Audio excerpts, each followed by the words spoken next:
Double, toil and trouble. Fire burning cauldron bubble. I forget what the rest is. And of course, what better thing during this Halloweeny type time than to recall those words while we make a skull soup cauldron pendant. So obviously I was inspired by this Halloween time of year that I'm creating this during to make something that definitely says to anybody who sees you wearing it, I have a heck of an inner child and it likes Halloween. So today we're going to play with polymer clay and resin and create a really fun little cauldron pendant. Doesn't that sound like fun? So come on and let's create if you dare. For this project you will need polymer clay, and we're going to talk about what colors in just a minute, and also some liquid clay for helping attach certain parts together. I used black pepper when we made the mix for the cauldron just to add some extra grittiness to it, but of course that's optional. 24 gauge wire for the loop for hanging this as a pendant. I used a steel wire, but you could use whatever you like. I'm using UV resin for this project, and I specifically use Pavelka's Magic Gloss, which is my favorite of the UV resins to use for this project. You can use a 2-part air drying resin if you prefer. We talk about that. But if you have UV resin, it's going to take sunlight to cure or a UV resin lamp. So make sure you've got a lamp floating around or some sunshine. I used a few glass balls, but you can use any similar little beaded embellishment or crystal or stone to add some fun bits into the soup, and a sponge for some texture. Also some assorted powders and glitters to add color both to the clay parts and some fun little sparkles to the soup resin mix. And then your usual polymer clay tools, paint brushes, pasta machines, ovens, that sort of thing. All right, gather everything up and we'll get going. Here's the clay we're going to need to create the different parts of this project.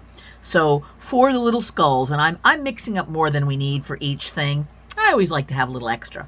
But for the little floating skulls, I'm primarily using glow-in-the-dark that I cut with some translucent. So I'm using Primo polymer clays. Any brand will work. You just want to have something similar. So I'm mixing the Primo glow in the dark with the translucent, lets it go farther, gives it a kind of interesting effect. I always throw in a little bit of granite because I like that look. Granite is also a translucent clay in the Primo brand. It basically has just a little bit of flecks in it, which adds a fun earthiness to the mix. I love that. If you don't have it, no worries. And I'm going to put a little bit of white too, just to make it a little bit more opaque. These are both, all three of these are all translucent colors, so they, when they bake, they're a little bit more translucent, which floating in the potion could be cool, but a little bit of white will just make them a bit more opaque, which I like. Then for the cauldron itself, you can have just a plain old black cauldron, but I want mine to look like it's been around for a while and has had quite a number of potions brewed in it. So I'm going to mix some brown with it. I'm going to put a little bit of white in it to lighten it up. And then I've got some black pepper here. I'm going to add that once I've mixed these together to give it a grittiness, which I think will look nice. Then finally for the little spoon, just some scraps of brown and gold and ecru, and I had some granite as well. Those will be able to make a kind of wooden spoon color, so whatever scraps you got lying around is great. Okay, let's gather all this stuff up and start mixing. The first thing I'm going to do is blend all of these thoroughly. Then I'm going to blend these together, and then we'll come back and I'll show you how to add the pepper. And then we'll save this for a little different technique to get the wood grain. This is how the skull glow-in-the-dark blend turned out. And then this is the cauldron. Now you notice it's a lot of brown showing in there. That's because of not only adding the brown, but adding the white. This is good because that will allow us to use black powder to make the cauldron look more black, but it'll give us some variety. If it was all solid black, we wouldn't have any options there. So this is the way I like to add the pepper. And this is very optional. You do not have to do this if you don't want to. Is I'm going to just spread some out and then just kind of spread it with my finger a little bit more for more even coverage. If you want to even put a little smear of liquid clay on here first so it really grabs, that would not hurt. In fact, what I'll do is I'll put a little on right here so that we've got a little bit of grabbiness as we do the blend. That'll kind of hold things together a bit. But as it turns out, you know, we'll have a lot of this stuff that's just going to fall out. So I'm going to run that through, then I'll come back up and grab that little bits and keep on adding.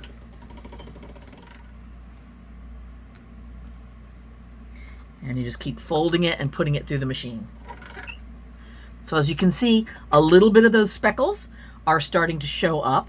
And that's one reason why I use the pepper instead of the granite, because those granite flakes turn up just great in a light colored clay body, but in a dark colored clay body, you really don't see any of those. Whereas the pepper, it's actually kind of light when you think about it. It's not as dark as one would expect. So that gives us a little bit different kind of grittiness showing through. So I'm going to do just one last bit more like that and see what we get. All right, so here's what we look like. So you can see that this now has all of these little grainy bits in here, which is just going to make our cauldron look a little bit older and maybe worn and perfectly spooky. Okay, now we can get started. One other color that I didn't tell you about is we're going to line the bottom of the little cauldron shape with the potion color, which I'm going to pick kind of an orange, and this is a fluorescent orange that's got some flakes and things in there. You will need just a little bit of that in the bottom of your cauldron as well. We don't have to do any mixing on that, just whatever you've got lying around of an orange color will be great. I'm going to take some of my brown clay and turn it into a ball. And I'm holding it in my hands a lot just to make sure it stays warm. It's going to be easier this way. And we're actually going to make a pinch pot. Remember back in the day, in kindergarten or first grade, when you had a lump of clay and you made an ashtray for your people? Well, that's a pinch pot, and that's what we're going to do today. And what I'm doing is I'm sort of flattening out the ball a little bit. I'm supporting it on the back, and then I'm pushing my thumb to make this pinch and turn it into a pot. If you have long nails or that just doesn't work, you can also use like a large ball tip tool to get the same effect. But what you want to do as you're turning this into the pot is you're sticking your thumb in, holding it back here, and then using this finger to kind of pinch and pull along with your thumb so that you're constantly bringing the sides up and in. Otherwise, you end up with a big wide bowl or more like a plate, that kind of thing. And we want more of a soup bowl kind of a look. So I'm pulling and pushing and continuing to try and keep this rim drawing into itself. So I'm mostly pushing out here to widen the outside bottom and keep the inside staying close. All right, it's a bit of an art form. It might take you a little while to do that. And if the first one you get just flares all wide and out, that is very typical. Don't feel bad. That's usually how this goes with a pinch pot. And clay is a different kind of material than, say, like an earthen kind of clay. Polymer clay is not flexible in the same kind of way. It has a little bit different tendency to stay wider, but that's okay. We don't really need to worry about that too much. What we just want is a bit of consistency on the tops. Make sure that this whole thing is sort of even across there and it's not too flary, and you'll be fine. Because then what we're going to do is we're going to push it down, and we're going to pull it out this way as we set it down, and that will help make it into that cauldron shape naturally, because you're kind of pushing that bottom out a bit, which brings this top in a little bit. So does that make sense? I've got one area a little shallower than the other, so I'm really trying hard as I push it down to keep everything pretty consistent all around on the top surface. And don't worry too much about that interior part. We're going to be putting a little something inside there. Now, you don't want it to cover too much on itself, because we're going to be putting some various resins in there. And if we use UV resin, you want to make sure the light can get to all those surfaces. You can use either air dry or UV. It's up to you which one you want to do. But most people have or find it easier to use the UV. So you want a nice wide open spot, not a lot of enclosure that would block the UV light from curing inside there. Okay, something like this I think is ideal. Now we're going to go to whatever we had as our potion color, and I'm picking that the goo that it lives in is kind of this orange. I had some orange translucent floating around. It looks like it's got some goobers in it, which is perfect for potion, and that's just because it lives in my scrap heap, and scrap heaps get other stuff in them. So I actually picked up this fluorescent orange, and you have a little bit of odd bits in there, which I think work out just well. Mine has a lot of odd bits in it, but if you also do, that's even better. If not, you can just, kind of get some tiny little smidgens of things on your fingers and spread them all around in there. But what I want to do is I'm making a little circle, I'm turning it into a pancake, and then I'm just going to put that in the bottom of my cauldron. And then I'm going to go with my little round tip tool, and I'm going to press it in so that it goes all around to the outer edges of that bottom. And don't worry about the texture. It's actually kind of nice if it has some texture in there. I'm going to kind of put all over texture so it can kind of feel like things are bubbling and googling around in there. And then I can add some skulls to that as needed. Now, what I'm going to do with this is, once it's all done and baked, our skulls are actually going to be separate.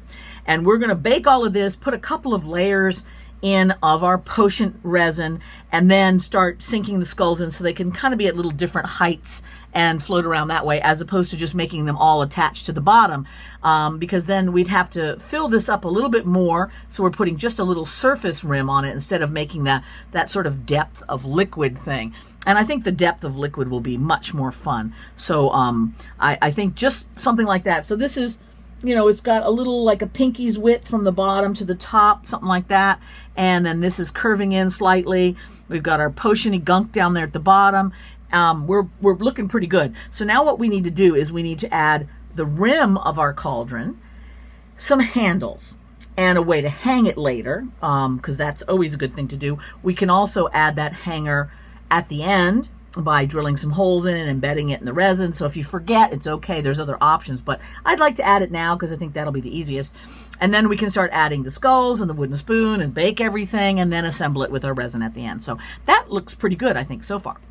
All right, let's move on to making the rim and the handles.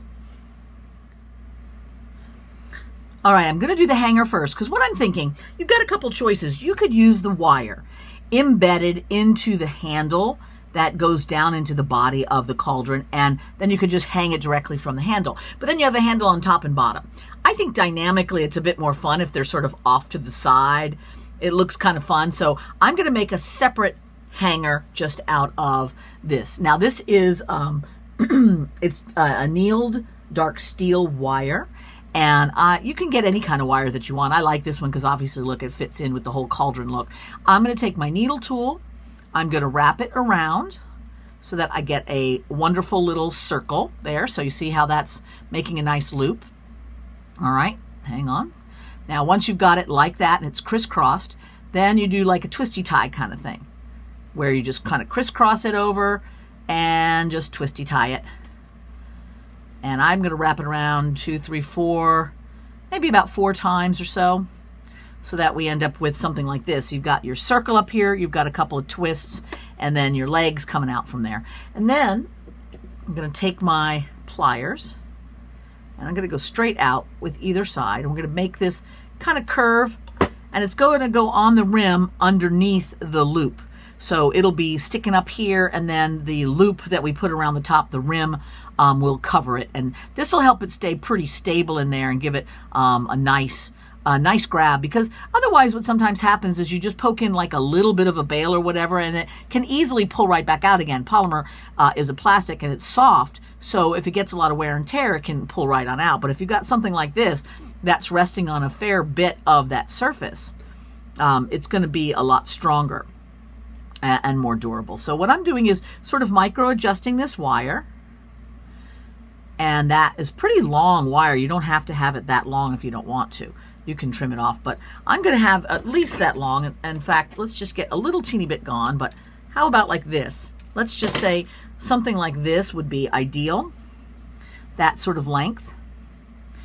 And I'm just slowly kind of playing with it until I've got it to where it's covering. And this is fiddly bit, because you're going to really have to play with it to get it just right. Okay, I think that works. Now what I want to do next is I want to take my pliers and just sort of bend it down a little bit so that it's going to grab into the clay. So see how I've made like some little hooky feet? That way it can kind of stab right where I want it to be, which would be right here and here.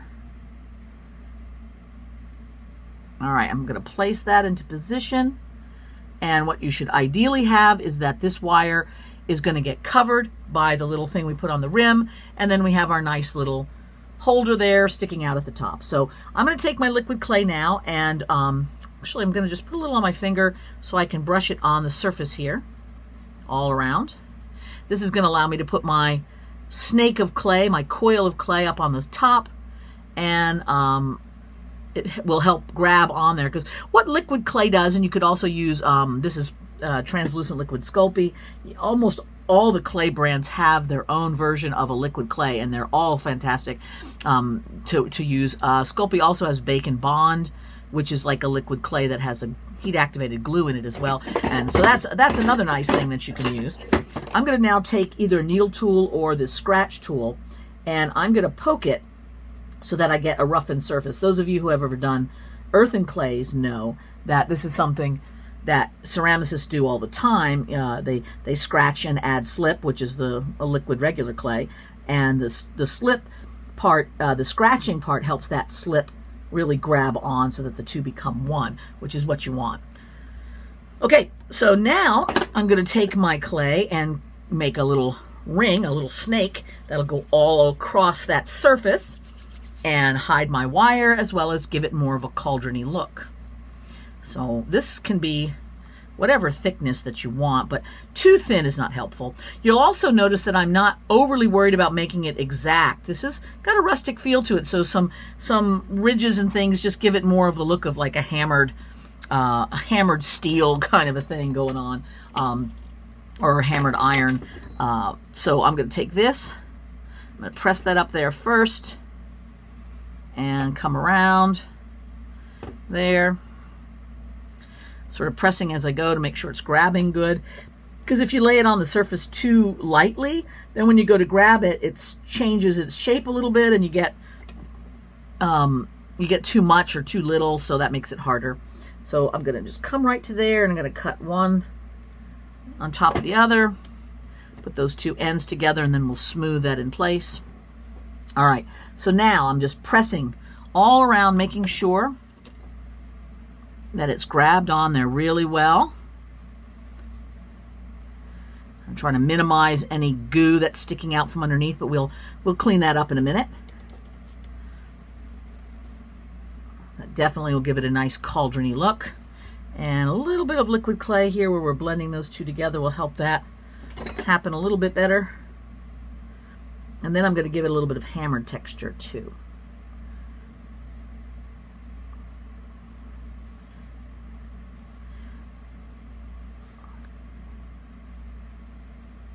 So when you're joining that join, if you use just your tool to do that, it has a tendency to really make an indentation there. So you're going to want to kind of push together with your fingers too, and kind of push as well as blending to keep it all smooth. All right, so now this tool is really good. You could also use a metal knitting needle, but it's really good to go along this outer edge and make sure the edges are sort of blended together. This is the Wow It's Awesome tool from my collection. It's a great tool. If you don't have this tool already, I do recommend you think about getting it. Obviously I'd love for you to get it because that's helpful for me in keeping myself in a fine quality chocolates, but it is a fantastic tool, and it really helps with so many blendings and sculptural things that even though it's a little bit more, I feel like it is totally worth it. And a whole lot of people have agreed with me on that one, so it's not just me. A lot of people that have it say it's just one of their very favoriteest of tools, so I like it. I recommend it. All right, so I think we're all pretty well blended in there, and now I'm just going to take this ball tip tool and I'm going to kind of pounce around a bit and make sort of almost like a bit of a hammered effect here and there, all on the surface of things. And I see a little bit of my wires poking out there, so I'm going to make sure I bend that down. If you have to go back and add a little bit more clay, to firm up any areas like that, you sure can. What I want to do is I want to get rid of fingerprints. I know there wouldn't be fingerprints in an iron cauldron, would there? The last thing you can do is use a bit of sponge to give it a texture. If you have one of the sponges that has the scrubby side on it, I usually get rid of that extra sponge, but you can use this too as the texture on the surface, and that will give it a fun overall finish and get rid of any kind of fingerprints that are there. Later on, we can adjust the angle of this wire if it needs to be changed, but I think that looks pretty good. So now we have this texture helps take away some of the shiny, and then when we add the powders, which we're going to do now, that will get rid of the rest of the shiny, which is important. All right, let's put on some powders. So for this, you want to use any kind of chalk or pigment powder. This is a black pan pastel. This is the black licorice from my Surface Effects line. And I'm going to just take a little on my brush and add it here and there. Now remember, if you get too much, it's going to fall into the cauldron and into the potion part, but that's okay too.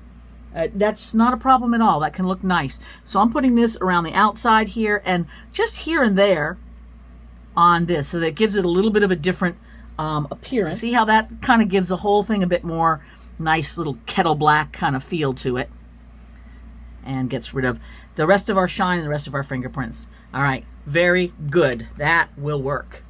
Now the next thing we want to do is make the spoon. The spoon is not going to rest in there when we bake it. It's going to be separate so that we can add it into the resin. But I want to kind of keep the cauldron nearby so we have a point of reference for size.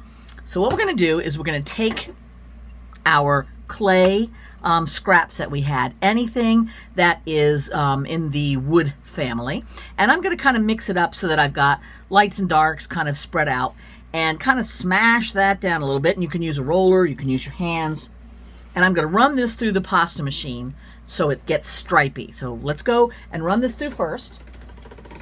I'm using the largest or second largest setting. So once that comes through, you can just rip and stack it. And again, irregular and randomness is a benefit to making this wood grain. So there it is again. And if you want to take a look at what it looks like on the inside, let's cut it with our blade, and you can see these various stripes. So see all those little, let me get that lined up, all those little stripes inside there, that's going to be very wood grainy. So I'm going to put it through the pasta machine only one more time, because it's going to be really small, tiny little layers by the time I get done with that. And if you're not careful, you'll lose that like completely, and then there won't be anything left to play with. It'll just be one solid color. But we don't want it to be too stripy, because then that gets in the way of the actual design. So something like this is perfect.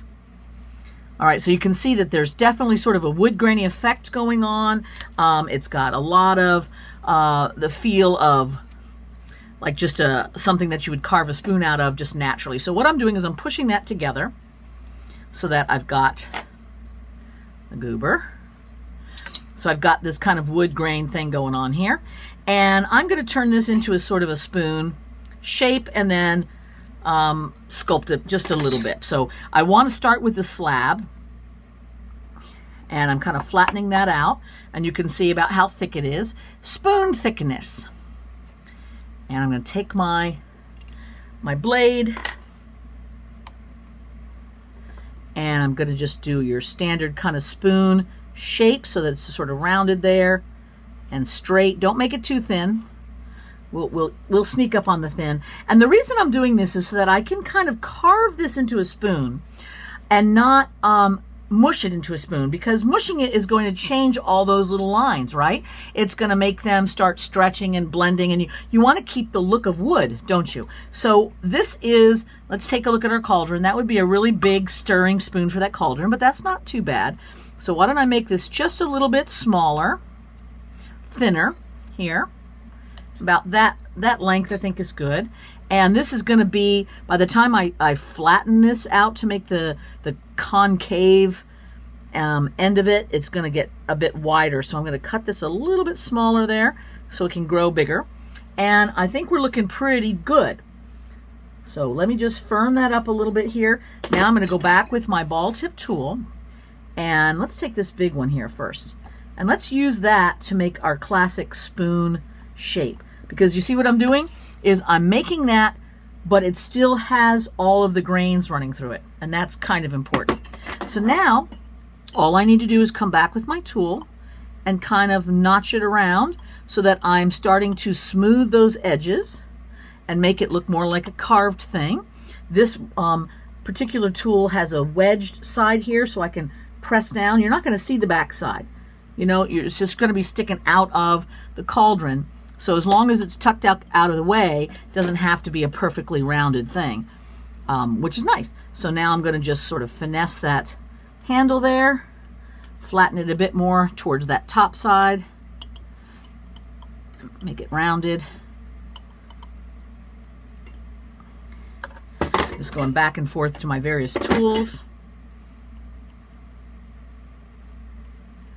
And you're giving it the look of something that's been carved out of wood. Okay, so now that looks pretty good. A little on the shiny side though. So there's a couple things that we can do. Obviously we've got our sponge that we can do that again. I can come by with my scratch tool and very lightly kind of scratch over the surface if I want to. And it's always the hardest to try and get inside that bowl shape. So I'm going to take a nice clean brush and scrape away all those little flickety bits, because those don't need to be there. And that little part in there, I'm just going to use the back end of this and kind of gently score it over the surface to create a little bit of a texture and take away that shine. Now, we want to emphasize that curvature in the middle, so sometimes the best way to do that is just with a little bit of powder. So I'm going to use this chocolate powder from my Surface Effects product line, and I'm going to get just a little bit of that darker brown and put it on the inside. You don't want to do too much because you don't want to obliterate all those nice little grainy lines that we've gone through all the effort to make. And maybe just a little bit in the corner here, so it looks more worn. And I think we've got a very believable spoon. Now you can leave it perfectly flat like that, or when it goes in the oven, we can use a little bit of paper to kind of mold it and give it a bit of that spoon shape. So I'm going to take little pieces of toilet paper and create a place where this spoon can rest kind of like this. So that spoon has curvature to it, or maybe like this. It just kind of depends on how you want your spoon to be. It can curve in a couple of different ways, but I think something like this with it curving back up at this end is not bad. That's sticking up just a bit much. There we go. Just a little bit there. Giving it just a little bit of curving up so it's not entirely flat. All right, now that is also ready to bake along with the cauldron. Oh, silly me, I forgot to add the handles, duh. Let's make some handles. We're going to just need a couple of small snakes of clay, one for each side, about that thin. And let's just loop them over into a little arch like thus. I'm doing both at the same time so that they'll be the same size. It's much easier than doing one and then trying to recreate the size again. And with my blade, I'm going to cut this at an angle. So you can see here that I've got the edge is cut like that. And that lets me just attach it onto the side. And I was thinking that having these on the side, like right over here, was going to be fun. That will offset this so it kind of looks a little tilted. We talked about that. I thought that would be nice. So I'm just going to kind of press them on here and then use my ball tip tool again to push them on. And I've got my finger on the inside so I can push against that and make sure that they're nice and grabby.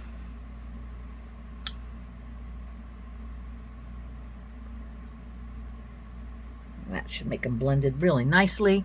And then, you know, just the usual. You can add the texture with the tool as though they've been hammered, and then get that little spongy, scratchy thing on there to get that texture on, and then the powders.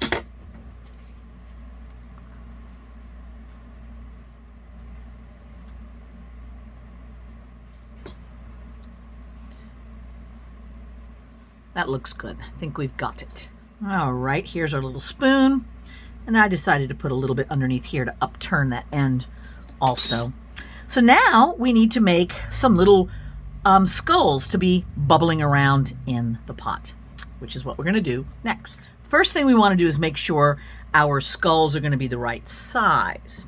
So I'm going to take just a little ball and imagine if our skulls were this big, how would that work? Now, this is an interesting skull size for the size of this cauldron, but it makes a spoon seem just absolutely ginormous, which, okay, I don't mind a big spoon, but that seems a little crazy. This maybe is a little bit more reasonable size. We could fit 3 or 4 skulls in if we made them about that size. All right, that will work. So there's a couple different ways that we can make these. We can make these sort of semi-realistic. We can make them completely silly. They could be more like little weird ghouly faces, or they can be very skeleton-y.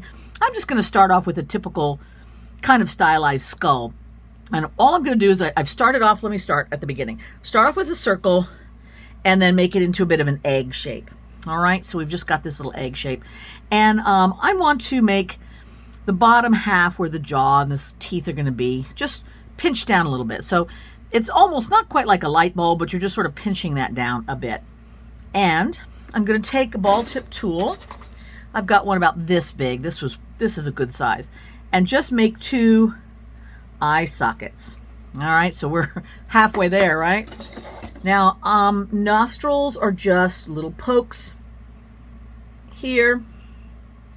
Very typical. And now all we've got to do is make the teeth part. So I start usually with just a line that comes almost all the way around. You can make him frowning, you can make him smiling, whatever you like. And that is going to be the middle line. So here's the line for the bottom teeth and the line for the top teeth. So you're going to end up with 3 lines.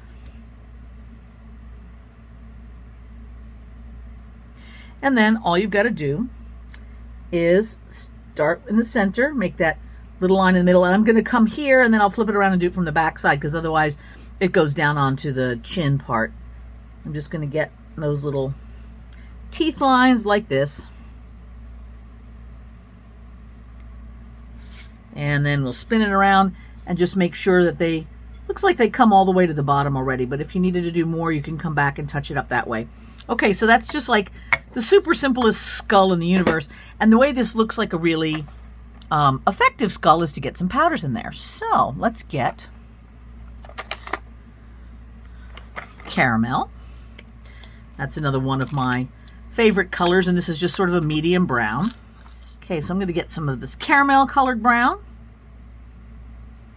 and I'm going to just shove it in the eye sockets and in the nose and in the mouth. But I want some darker brown as well, because if it's just only that color, it's going to be too close to that sort of orangey potion color, and I don't want that. So now I'm going to take the darker brown as well and add a little bit of that. So a little bit of both makes some nice variety. So now you've got powder all over the surface. Let's get our handy dandy piece of sticky tape. So I've just got a bit of Scotch tape, sticky tape, clear tape kind of stuff, and I'm rubbing it over the surface. And you see what that does? It just takes away the excess and leaves you just that little skeleton look. And if you want to soften that eye socket a bit, you can just get your fingers in there and press, and that will make it less like a perfect round hole. And that usually looks a little better. If you want him to be like staring back out at you, you can get a little bit of a scratching in here and make like a little hole, a little circle that gives kind of the look of eyeballs. And especially since that's glow in the dark, those will light up a little bit, which is kind of neat, and it's not too much, so that's kind of a fun look. So there you go. That is one kind of skull. Let's make another one. Start off with the same size. This one can be more like a ghouly kind of a thing.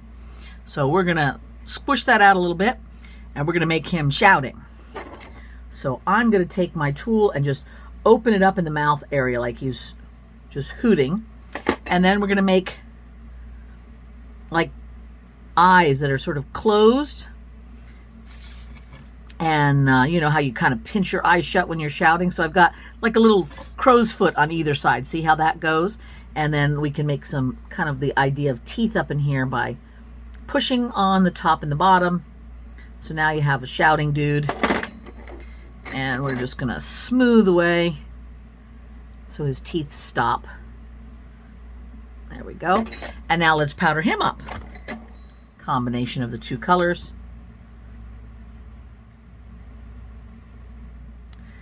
And our tape. If you want to emphasize those teeth a little bit more, you sure can. Push them a little farther up into that area. And let's see how those look together. So now we've got that kind of face and that kind of face. That's kind of fun. So there's a second one. All right, this is going to be another sort of a skull as well, but I think we're going to make it have different teeth. So we've got that same kind of look there. And I think I'm going to go a little smaller on the eyeballs. Okay, gotta make our little eyeballs up here. We'll figure out the nose in a minute. But I think what I'm going to do is make zigzag teeth. So we're just going to go up and back.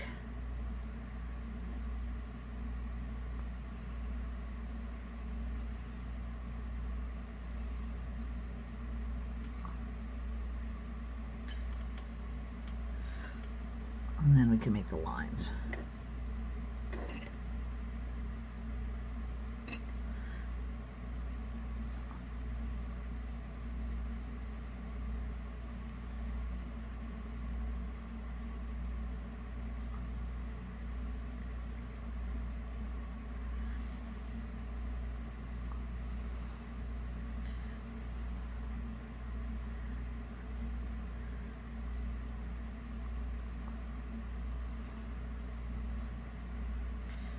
Alrighty.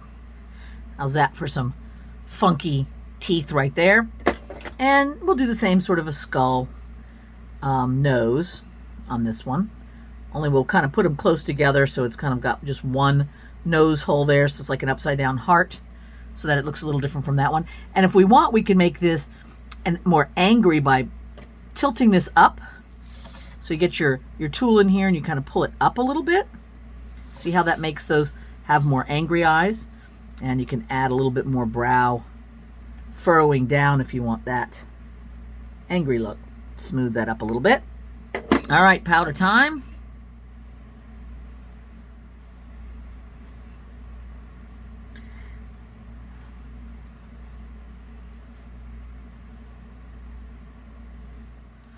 And let's get our tape on.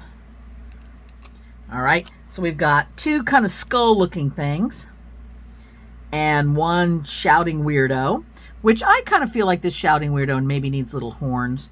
So I'm going to pinch those out now that I'm looking at them.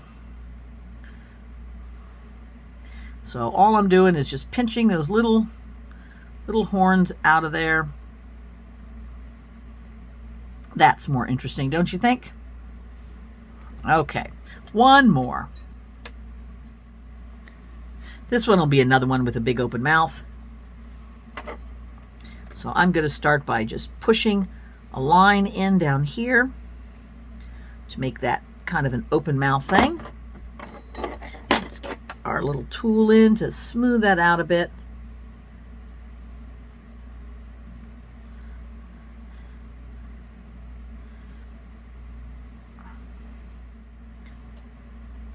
And we'll do two indentations again. And I'm going to make a bit more pronounced bottom teeth than the other one had. So I'm just pushing the lines in there so that those teeth are super visible. And we can smooth out the inside of the mouth while still letting those teeth be noticeable. I only did 3, but you could do more than that.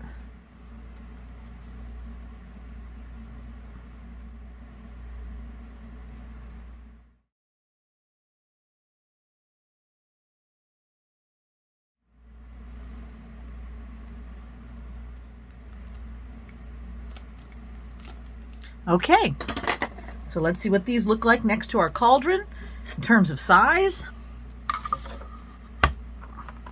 So there's our cauldron, our stirring spoon, and we have several skulls to jam in the pot.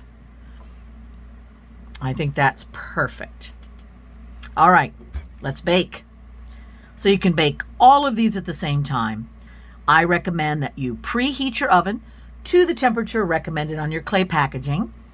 Then once it's preheated, that usually takes 15 or 20 minutes, just put it in on this tile, let it go for the recommended time. Since some of this area, the thickest part is maybe about a half an inch, I would say go at least 45 minutes or more. Let it cool completely. And then we'll be able to start putting all the resins and everything together and make this look awesome. All right, go bake. So everything is back out of the oven. And here is our little cauldron. It'll hang like this. It looks fabulous. The spoon fits right in there. How wonderful. And we have more than enough skulls to make a delicious skull soup. In fact, we probably only have room for maybe 3 of them. So we'll just kind of have to see which ones work for us. But you know, you can never have too many little skulls. So the next bit of creativity is creating the broth out of resin. And we're going to talk a little bit about resins and the different kinds of resins first, and then we'll assemble it all in its final bubble, toil, and trouble, and we'll be ready. Sound fun? So I'm going to put down just a little piece of silicone here, or any kind of non-stick surface. That way, if I drip some of the resin outside of the area, it won't make a mess. And I'm actually going to put this on a little smaller tile too, because this tile is going to just go in and out of the oven, in and out of the UV lamp. So let's talk about UV lamp and resin and everything else. There's a couple different kinds of resin we can use. One of them, which is what we're going to use today, is a UV resin, and I'm using the Pavelka Magic Gloss. There's also a couple other ones out there that are equally lovely, but I do like this one. I carry this one on my site, so you can always get it there. I love its thickness and the ability to layer, which all UV resins have, but it's a good one. So we're going to use that today.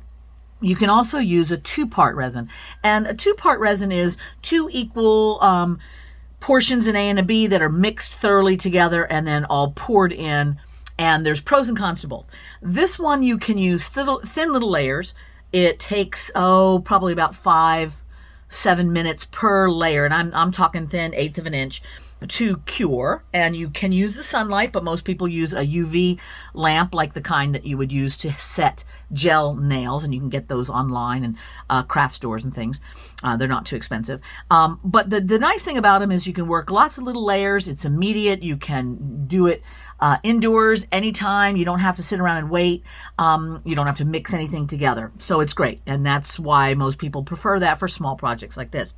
The drawback is because it needs UV light to directly hit the resin in order to cure it, you can't have things that are floating and blocking resin underneath. So we're going to build it up in such a way that everything that we do hopefully will be able to be seen by our light source and not get blocked, and therefore not harden well. Now there is some, hardening spreading out within the resin itself. It doesn't have to be like direct, but generally speaking, you got to have the light hitting the resin, or it's not going to happen. It'll stay sticky. So that's a drawback, which makes it a little bit difficult when you're doing things like this, that you're going to have stuff floating on top of other things. So we're going to work on that. 2-part resin, that you don't have that problem. It's once it starts mixing together, it's going to harden and air dry into a completely hardened, firm, solid block of resin, and so it can go around and under and through. It doesn't need any light to make that process happen. So that's really great. The problem is it takes quite a long time to dry, and if you're doing layers, you're having to wait maybe 8 hours before you can put the next layer on, which can be a bit of a problem unless you're working on multiple things at once, and then you just pour all your little layers and you set that first thing up and go do other things, and then 8 hours later or the next day you come back and you pour the second layer. So if you have a choice, I recommend that you do it that way, that you use a 2-part resin like ice resin, and you do one layer with stuff in it, you let that harden completely, and then, or not completely, get to the firm stage, and then you pour the next layer on. That is the best way to make sure you get a really good hard resin with no areas that might be sticky because they didn't get completely cured. But we're going to go ahead and use the other route. And to kind of fill in the gap, we may end up using Polybonder, which is a super glue, to attach things more firmly onto the surface of the clay here or onto a layer of resin so that it's not moving around and resin's not getting underneath and blocked from being, firmly cured. So anyway, that's the theory, but we're gonna play with it. And obviously you can use your sunlight as your UV source, but most of the time I think getting that lamp is good, which is a bit more expensive. But if you're going to end up doing a resin a lot, I recommend it. Okay, so let's talk about the arrangement. What I'm kind of thinking is that we're going to take one of our skulls down on the bottom, and let's just put like a little skull here. That's going to be at the very bottom. Then we're going to have our spoon, and you kind of have to just sort of decide which direction that spoon wants to be. I'm thinking something like that, so it's angled up. Hill would be really good. And then we're going to have like another skull there. Maybe we'll have this shouting skull amuses me. So maybe we'll have him down in here. Let's move it around a little bit. Something like that, so we can still see the spoon. And then floating on the top, there can be, like another skull if we really want to make it a nice full cauldron of skulls. So something like that, I think, is going to be great. And depending on how big your cauldron was and how small your skulls were, I've got an extra skull, which is fine. Something like that, I think, looks good to me. So to be able to do that is we're going to first put our little layer down, and we're going to make sure that this and this are attached in the resin. And this is where we can kind of glue it down so that the resin is not getting up underneath the spoon and the skull. So let's just do that. Let's use our super glue. And the reason why I love this so much is it has like a little a nail brush applicator, which is amusing. And I'm going to put just a little touch of it on the bottom there. And we're going to just press that into place. Give that a minute, and then we'll do the same for the skull. And that will kind of help hold them down so that the resin can not get up underneath that and cause there to be an area of trapped resin. So let's do the same on this.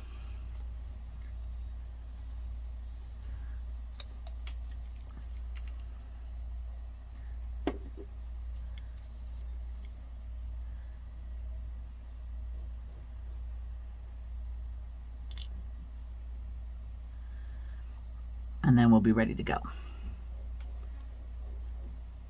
Okay, so you don't have to do anything with this. You don't have to shake it.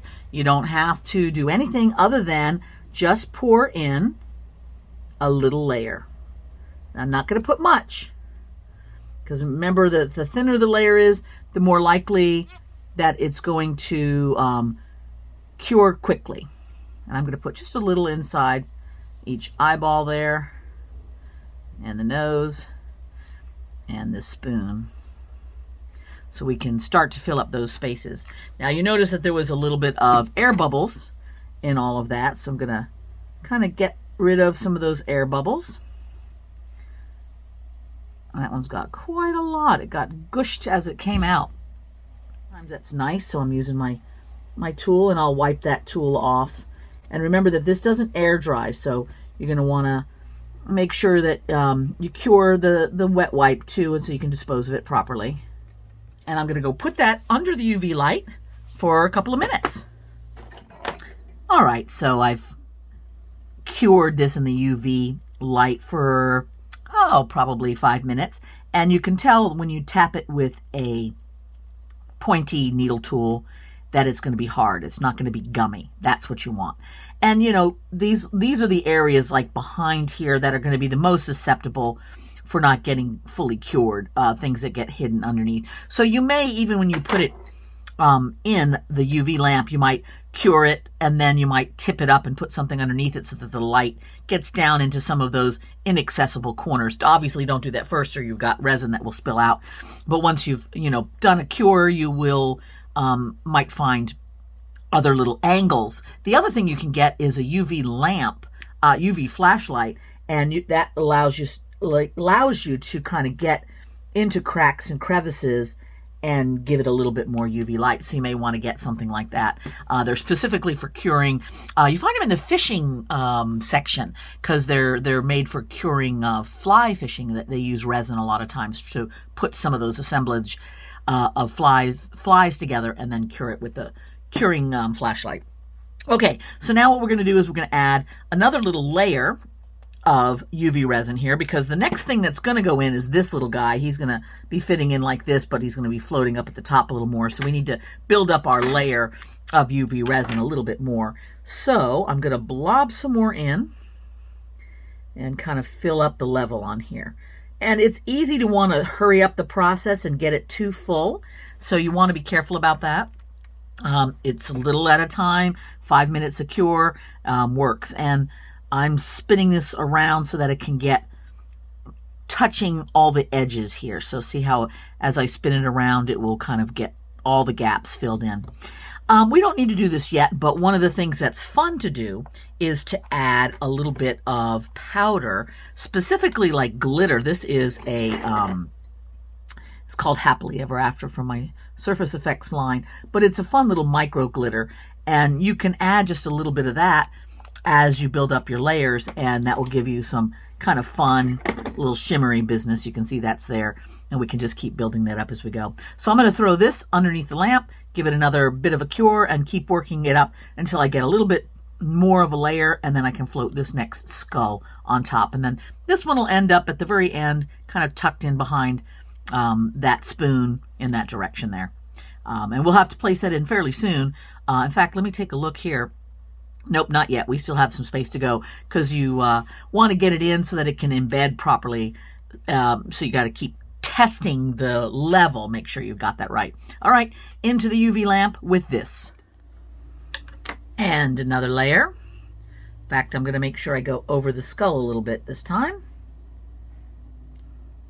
Rock that all around. Take a look. Sometimes there's bubbles. If that bothers you, pop them. You can also add other little bits and pieces if you want. Like, for example, I have some of these little glass balls, and I can add one of these in there to create a few differences of color and texture if I feel like it. So I would say just go with anything of your glass, ceramic, crystal, those kind of beads. You should be fine. All right. Back to the UV lamp. Okay, it looks like this is nice here. It looks like it's all firm, which means we're ready for our second skull, which is going to live right in here and be sticking up. Actually, be pressing down a little bit so we can see that spoon, which means I'm covering up some of that little ball, but that's okay. It'll still be good in there. And I'm trying to make sure, and this is the tricky part, because see, there's going to be some stuff underneath this skull, which is going to have trouble drying. So I'm trying to get it so that I can kind of make sure it's firmly down on the surface here without letting too much have to go underneath it. So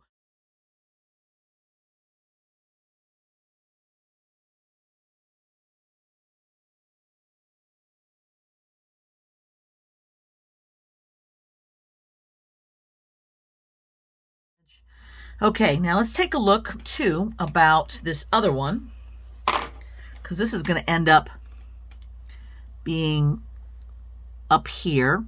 I don't want it to push too much on that spoon, but I do want it to kind of pile up kind of like that, which we're going to need to fill up some more space back here. Build up a little bit more space there. So I'll put just a little bit there, and we're going to go cure that up, see how that goes. I keep testing all of this to make sure everywhere I can find is nice and hardened. And if I find any soft pockets, then I take my little flashlight to it or put it back in tilted. And so far we're looking pretty darn good. All right, let me take a look and see if this is about the right height yet for this.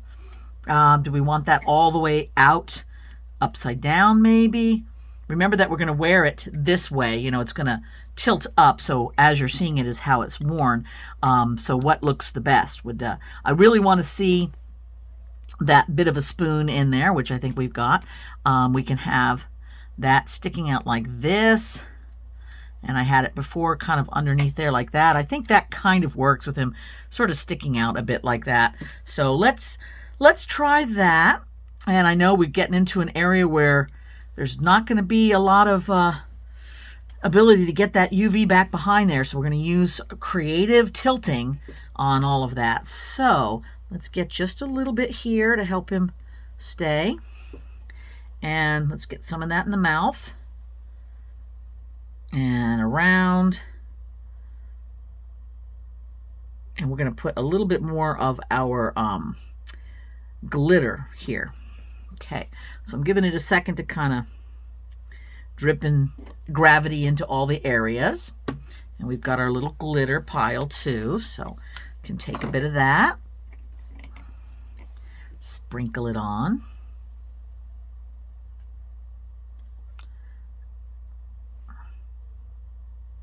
You never want to go too much on any kind of thing like this because that it also can kind of block the UV, which is crazy, right? But see, just that little bit adds an interesting little sparkle there. And then if you want to add another one, bead, or again, I've got my little orange bits here, which I rather like how that turned out.